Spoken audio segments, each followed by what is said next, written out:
You can check how much memory your Pixel phone has, but for some reason, Google sort of hides this, and it's not visible anywhere in your settings by default. So, to check your memory, we'll need to enable developer options first. To turn on developer options, you'll go to Settings, scroll down to the About Phone section, and from there, you'll scroll all the way down where you see the build number.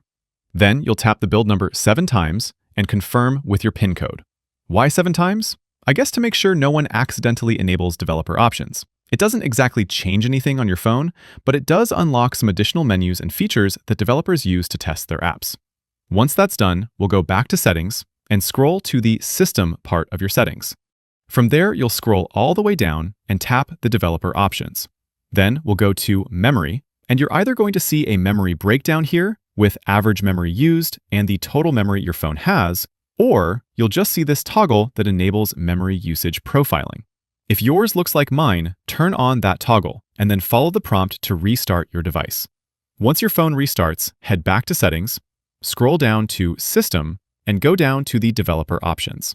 Then tap Memory, and now you'll see the breakdown.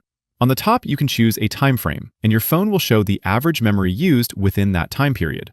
You'll also see the total memory that's installed on your phone, the percentage you use on average, and how much memory you currently have free. And that's how you check the memory on a Pixel phone. Kinda complicated, but it can be done. Click that like button if this helped, and subscribe for more quick, simple, and easy guides like this. Thanks all, I'll see you in the next one.